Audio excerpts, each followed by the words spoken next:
Welcome back to this mini-series of the most common exercise mistakes that you're making within your workouts. So today's exercise that we're going to be discussing is the deadlift, and more specifically looking at the Romanian deadlift, or also known as the RDL.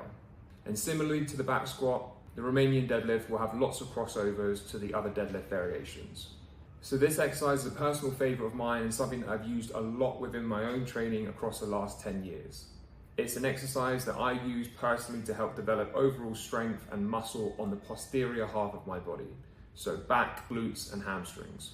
So there are numerous mistakes that I consistently see being made with this exercise. Now there are a few reasons for this. It is a super technical exercise, it involves multiple joints, and it is kind of awkward to do. But today I'm just going to cover 3 of those mistakes, and I'm going to leave the best one till last.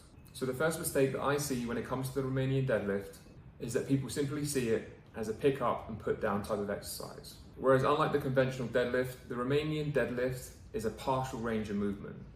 You're not taking that bar all the way to the floor. And at least the majority of you will not have the range of motion to be able to do so.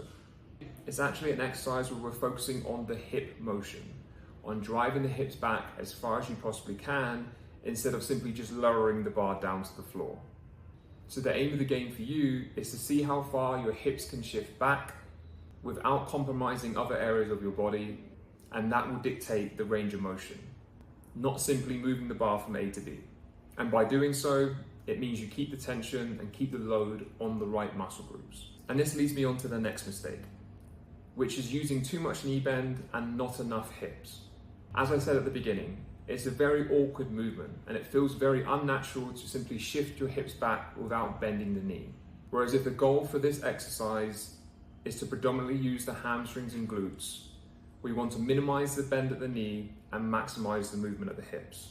It's going to be loading the hips in the stretch position, which is going to challenge both the hamstrings and glutes. And the more bend you put at the knee, the more it takes away the emphasis from the posterior and places it onto the front of the legs, the quads. And often the reason why you likely start to increase the bend at the knee is because you don't have a great deal of range of motion at the hips. And that's okay. Like with the back squats, there is no one size fits all. So whether the bar is finishing midway through the thigh, to the knee, or even mid-shin, is going to completely depend on your skill set, your strength, and your overall mobility. But the key thing you need to remember is maximizing the hips and minimizing the knee bend. You don't want a complete lockout, you're often looking for just a soft knee. Now the final mistake is going to be that bar position. Now similar to the conventional deadlift, you want that bar to be staying and tracking over that midfoot, and you want it as close to your body throughout the whole range of motion. Whereas for most people, what typically happens is as the bar starts to lower down from that top position, it slowly starts to travel away. So although the starting position was touching the thigh and over the midfoot, it's now started to slowly drift and drift further away to the point of where now the bar is actually over the toe. And all this does is it pulls the bar, it pulls the load further away from the hips, which A, makes it more challenging, and B, is also likely going to put you in a position where you're going to feel that loading more so in that lower back. Hopefully guys, as always, you found that really useful. Any questions, drop them in the comment section below. If you're not already subscribing, make sure you hit that button. And lastly, if you're not already following me on Instagram, head over to TA Fitness Online, and again, click that follow button.